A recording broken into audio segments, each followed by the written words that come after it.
اولیاء میں سے ایک شخص نے ایک دن حضرت الیاس علیہ السلام اور حضرت خضر علیہ السلام سے شکایت کی کہ لوگ بہت زیادہ غیبتیں کرتے ہیں اور غیبت گناہان کبیرہ میں سے ہے، اور میں انہیں بہت نصیحت کرتا ہوں اور غیبت کرنے سے منع کرتا ہوں، مگر وہ کوئی توجہ نہیں دیتے اور اس برے عمل کو ترک نہیں کرتے۔ مجھے بتائیے کہ میں کیا کروں؟ حضرت الیاس علیہ السلام نے فرمایا، اس کا علاج یہ ہے کہ جب اس طرح کی محفل میں جاؤ اور دیکھو کہ لوگ غیبتیں کر رہے ہیں تو کہو بسم اللہ الرحمن الرحیم وصلی اللہ علی محمد و آل محمد، تو خدا ایک فرشتہ اسی محفل پر موکل قرار دے گا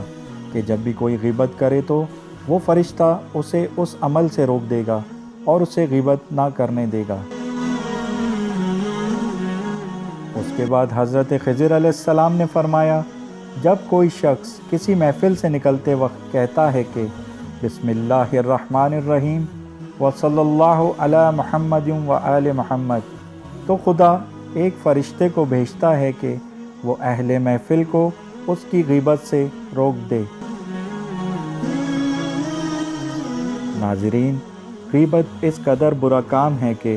اسے اپنے مردہ بھائی کا گوشت کھانے سے تشبیہ دی گئی ہے۔ آج کل بہت ہی عجیب دور آ گیا ہے کہ ہم نصیحت کو تو توجہ نہیں دیتے اور کبھی اسے غور سے نہیں سنتے، جبکہ غیبت جو کہ ایک دھوکہ ہے اس کو ہم بڑی توجہ سے سنتے ہیں۔ اللہ سے دعا ہے کہ ہمیں غیبت کرنے اور سننے سے ہمیشہ دور رکھے۔